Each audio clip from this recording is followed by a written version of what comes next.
Marami ang nagulat. Oo, marami ang nagulat sa transformation ni Kitty Duterte. Alay, grabe mga kabibig. Para yatang this is a sign na papasukin na ni Kitty Duterte ang politika. Shocking! Grabe kabibig. Kung tingnan mo lang ang mga pictures at Kitty, sabihin mo talaga, ito ang susunod ni VP Sara.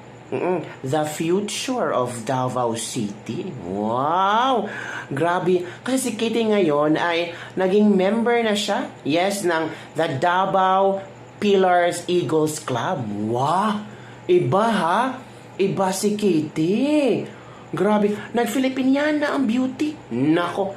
Yung makita mo si Kitty na party goer, yung si Kitty kasi iba't ibang imahe ang sinashowcase niya sa tao.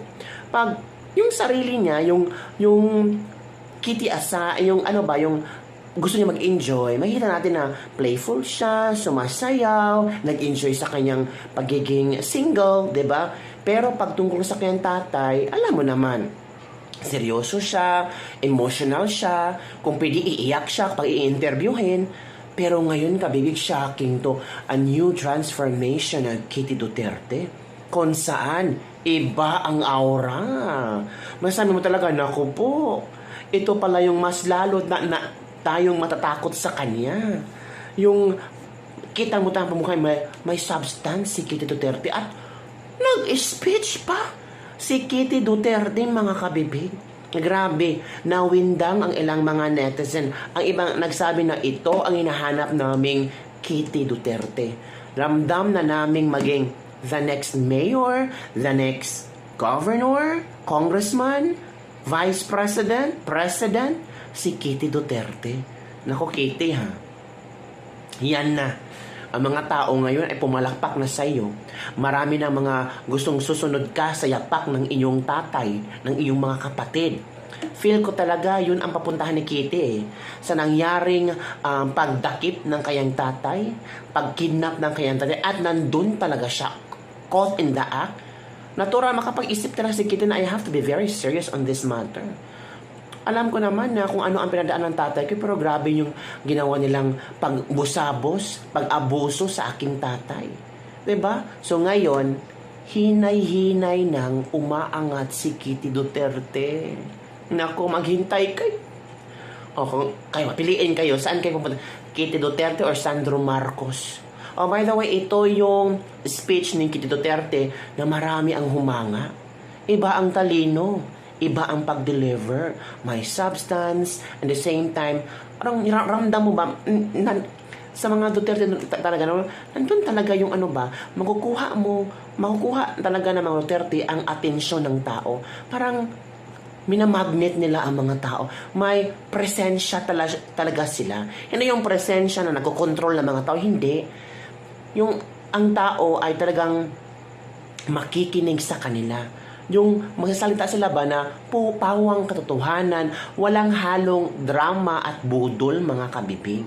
So, panoorin natin si Kitty Duterte as she delivers her speech na kung saan ay bago siyang I think member ng Davao Pillars Eagles Club. Wow, malaki ito ha.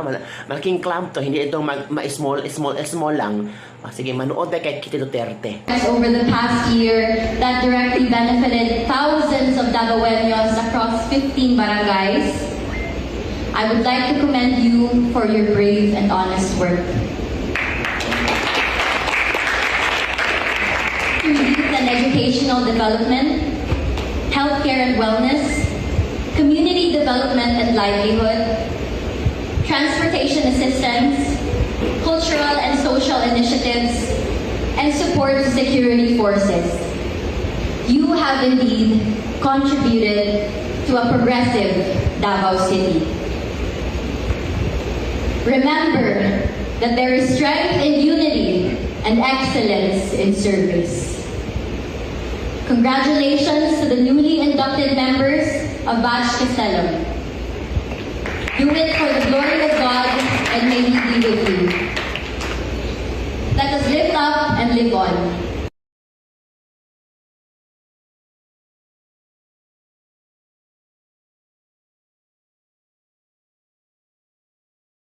O napanood nyo na si Kitty. Di ba? Ito na ang sabi ng mga netizen. Madami na namang bashers, ganda ni Kitty. Bagay ding maging president in the future. Oh. So pretty ng idol natin. Ang munting agila ng Davao. Oh, munting agila. Beauty with brain. Liwat sa amahan. The young eagle. Di ba sabi ko sa inyo, ang munting eagle, the young eagle of Davao. Pretty. This is my future president kumpara kay Sandro Marquez. Marquez. Wow, ang ganda in and out. Tindig pa lang ay talaga namang nakakahanga at kagalang-galang. May bashers naman dito, magkano kaya ang ginastos ni Kitty para magparitoke? Oy, bashers. Wala naman problema kung magparitoke ka as long as that will make you happy. You enjoy your life at isang pera mo naman ang ginamit mo. Kung sabihin nyo si Kitty ay pera ng gobyerno, excuse me. Si Kitty, ang daming endorsement. Hindi yan palaboy-laboy lang. Kahit presidente yung ama, vice president yung kapatid, at may posisyon sa gobyerno ang mga kapatid niya, hindi yan dependent sa kanila. Independent girl, si Kitty Duterte. Tapos sabihin mo, magkano kaya ang ginastos si Kitty sa pera ng gobyerno para sa kanyang ritoke? May mahiya ka naman, oy. Kung insecure ka sa beauty ni Kitty, hala, magparitoke ka din. Diba? Gayahin mo ang pagmumukha ni Kitty. So, ganda, bagay talaga maging president. So, pretty ni Kitty. Ito na ang susunod sa yapak ng kayang ama. Tingnan mo, kabibig. Diba? Ang ganda ni Kitty Duterte. Ito na yata ang simula ng kanyang paghihiganti. Ay, ano to, teleserye? Susunod sa yapak, papasok na sa politika si Kitty kasi naging member siya ng Davao Eagles Club. Posible, mga kabibig, stepping stone ito no Kitty para to know the possible people, connections, para ano din ba, ma-experience na ni Kitty kung ano yung mga na-experience ng mga kapatid niya. Stepping stone to connect with the people sa kanilang sa circles nila, sa circle nila na mga politiko. Parang feel ko talaga si Kitty ba ang the next president. Meron namang magbash-bash dyan. Ambisyoso daw ako. Hindi natin alam, mga kabibig, bakit hawak mo ba ang future ni Kitty? Hindi naman diba? So, huwag mong i-down. Because we don't know, up. Baka masyaka na lang na si Kitty na ang the next president. Diba? Sige. So, bagay kaayo ang Filipiniana dress attorney Inday Kitty. Ba? Wow, yung nagtitinda ka sa TikTok pero lakad senadora. Ay, pwede din senador si Kitty, di ba?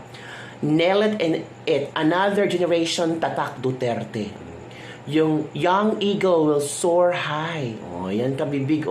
Grabe, positive impact talaga. Positive comments ang nakikita natin sa sa Davao Pillars Eagle na bagong miyembro na si Kitty Duterte. Pero feel ko talaga kabibig ba?